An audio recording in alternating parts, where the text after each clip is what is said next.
사실 작년에도 연희동에서 싱크홀 사고가 있었고 이것 때문에 이 지역을 공개해라 이런 얘기가 있었는데 서울시가 공개하겠다고 했습니다. 그러니까 서대문구 연희동은 공개하겠다고 했었는데 강동구에 사고가 나니까 갑자기 공개를 좀 안 하겠다. 부동산 가격에 영향을 줄 수 있다. 이딴 얘기를 했습니다. 그래가지고 그러면은 집값이 사람 목숨보다 더 중요하냐? 막 이런 얘기가 나오기 시작을 하면서 서울시에 대한 비판이 어마어마하게 올라갔던 거가 되는 거거든요.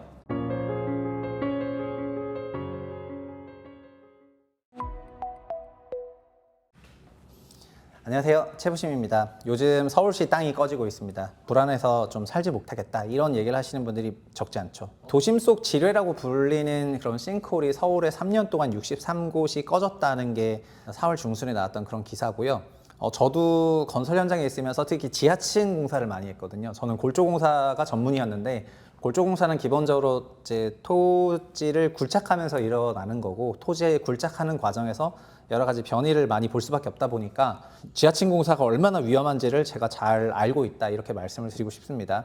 실제로 땅을 그냥 이렇게 수직으로 자른다고 생각하시는 분이 계신데 기본적으로 중력 때문에 경사컷을 해야 되지만은 도심에서는 이제 수직으로 파일을 박아가지고 토지를 굴삭을 하긴 하거든요. 그러나 그 수직으로 받은 것과 응력 계산이 잘 안 맞거나 비 온 다음 날에는 그 흙이 떠내려가기 때문에 박아놓은 파일이 얕아지면서 넘어지는 경우가 굉장히 많이 발생을 합니다. 지금 서울 도심에 생기는 싱크홀들도 보면은 구조적으로 뭐 강남 지역이 지대가 낮아서 생기는 것도 있겠지만은 하수관거들이 너무 낡으면서 물이 새가지고 휩쓸려 나가는 게 맞는 것 같거든요. 일단 가장 최근에 이제 사망사고가 났던 사건은 강동구에 있었던 싱크홀이고요. 화면 보시는 것처럼 이 정도가 생기면은 그 교통량이 이 당시 생각보다 안 많아서 였지 정말 많았다면 엄청난 큰 사고가 날 뻔했었던 그런 싱크홀이라고 하겠습니다. 이제 아쉽지만은 여기서 이제 한 분이 돌아가셨는데 되게 상가 고인의 명복을 빌겠다 이런 말씀을 드리겠고요. 참 안타깝습니다. 이게 그 섹션으로 보면은요. 그러니까 여기 토지를 잘라서 이렇게 수직 단층으로 섹션으로 딱 보게 되면은 시작은 이랬던 것 같습니다. 여기는 거의 무조건 그러니까 원인은 이런 거예요. 원인은 상수도가 파열이 되면서 누수가 발생을 하면은 상수도를 덮고 있는 흙층이 쓸려 나가게 되는데 흙층이 쓸려 나가게 되면 자연스럽게 상부 하중을 받지 못하게 되면서 위에가 이렇게 눌리게 되거든요. 눌리게 되면은 이제 소위 그 데코복고 울퉁불퉁이 지상층에 생길 수가 있는데요.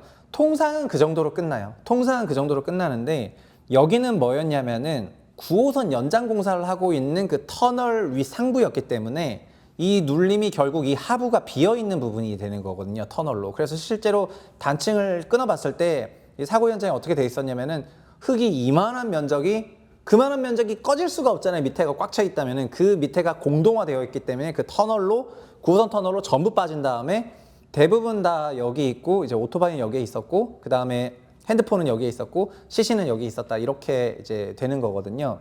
그래가지고 이런 방식이라고 한다면 결국 밑에 지하철 9호선 가면서 밑에가 비어졌는데 위에가 하수관거가 지나가는 그 부분이 약해지면서 지하도로 다 내려간 거니까 결국은 사고를 키운 것은 9호선 공사가 되는 거죠.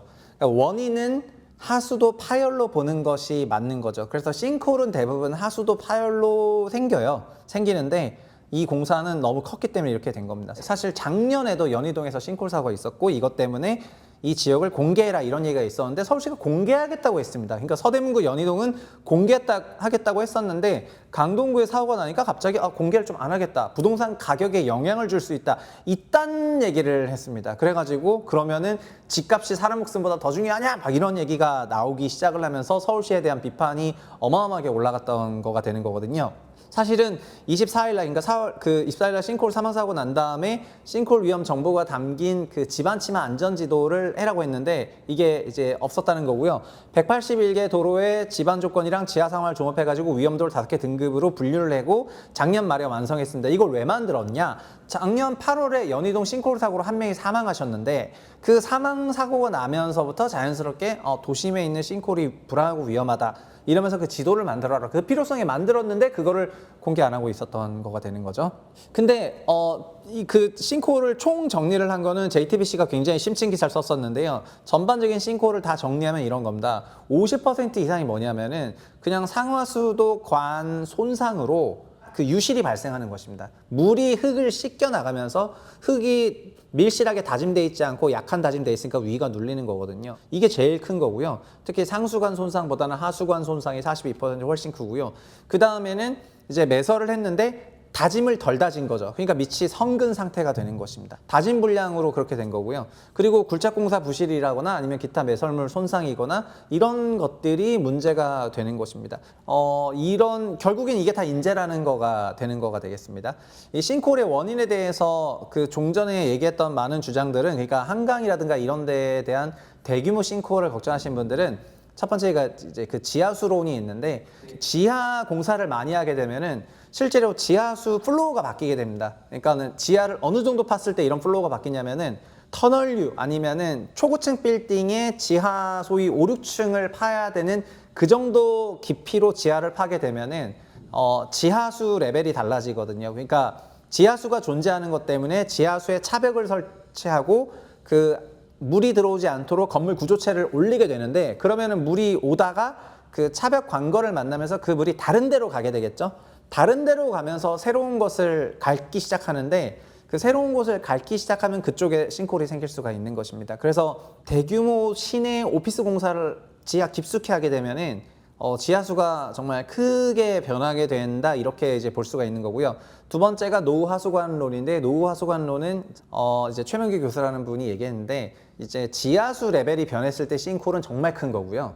그거는 어마어마한 규모의 싱크홀이고요. 우리나라 지금 서울에서 나오는 그 땅꺼짐 크기가 조금 작은 싱크홀은 이거는 상하수도관 노후화에 의한 그런 싱크홀이거든요. 그래서 근본적으로 이 정도의 싱크홀이 엄청 위험하지는 원래 않는데 원래는 그냥 토지가 이렇게 데코포코 되고 많은 정도거든요. 그러니까 많은 분들이 경험하실 게 뭐가 있냐면은 비 온 다음 날에 비가 많이 온 다음 날에 그 보도블럭을 걸으시다 보면은 보도블럭이 밸런스가 안 맞아가지고 어떤 블럭을 밟으면 물이 팍 튀는 경우가 있잖아요. 그 보도블럭 밑에 물이 차가지고 그건 흙이 씻겨져 나가서 움푹해진 상태에 거기 물이 그렇게 고여 있으면 밟으면 착 뛰는 거고 원래 평상시에는 보도블럭이 짱짱하거든요. 근데 비가 오면 다 씻겨 나가는 건데 지하수도 그 지표면 밑에가 그런 식으로 하수관거에 의해서 씻겨 나가가지고 되는 거기 때문에 사실 이게 물리적으로 어마어마한 인재를 만들어낼 그런 형태의 사고가 아니고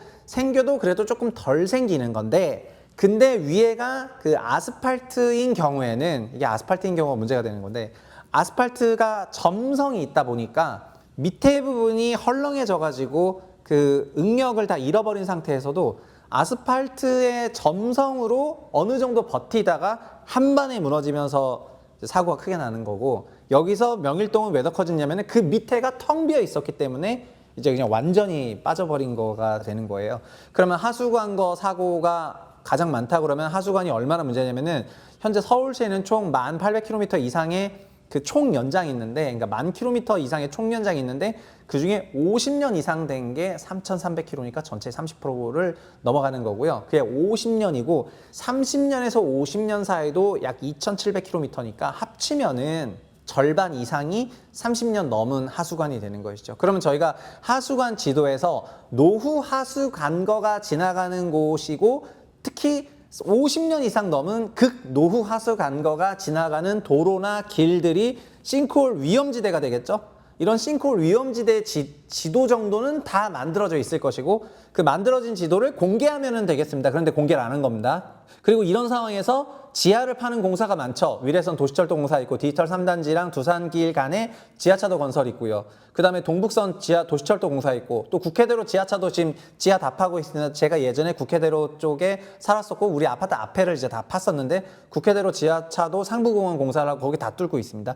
영동대로도 지하공간 복합개발하고 있고 서울 도시철도 9호선 4단계 연장 이번에 연장하는 그 연장이 하남시까지 가는 건데 그것도 지하를 다 파고 있고 동부간선 지하화 사업을 하고 있는 거죠. 이렇게 지하화 사업을 하고 있는 가운데 하수관거랑 같이 매칭해서 보면은 극위험지대를 알 수가 있는 건데 결국에 그리면 되는 거거든요. 근데 이런 거를 안 하고 있습니다. 집값 영향 때문에 안 한다고 하니까. 근데 4월 9일 날 동아일보가 취재를 해요. 그래서 뭐라고 취재했냐면은 서울시가 만들었다는 게 뭐냐면은 단순히 지하시설을 서면 조사한 자료 수준에 불과한 것으로 드러났다 이렇게 뚜둥했습니다. 그러니까 뭐 어머 대단한 걸 만든 것 같았는데 그게 아니고 지하시설에 뭐가 있는지 서면 조사한 결과다. 지질 조사는 레이저 탐사 당연히 안 한 거고요.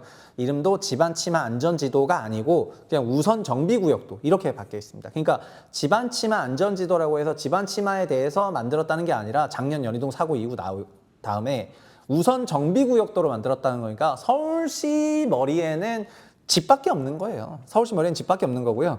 지하 정밀 조사 당연히 없이 단순히 시설 위치만 조사한 자료로 깊이가 10m 이런 싱크홀을 예측하고 대비할 수 없는데 일단 그거라도 저는 공개를 하는 것이 우선이라고 생각을 하는데 그러니까 부끄러워서 안 하는 건지 모르겠는데 그것도 안 하면서 집값에 영향을 줄 수 있다. 이딴 소리를 하니까 지금 서울시 공무원들이 다 정신이 나갔다고 그런 비판을 받고 있는 것입니다. 아무리 한국이 그 아파트 공화국이라고 하지만 근데 아파트 공화국이라는 이름을 잘 밀었는데 이제 공화국의 의미를 잘 아셨겠지만은 민주공화국은 한국의 주권이 이제 국민들에게 있다는 거지만은 아파트주 공화국은 한국의 주권이 아파트에 있다는 거거든요. 그래서 한국이 아파트 공화국이라는 말이 맞죠. 서울의 경우에는. 서울시 공무원들이 이렇게 말을 하고 있으니까요.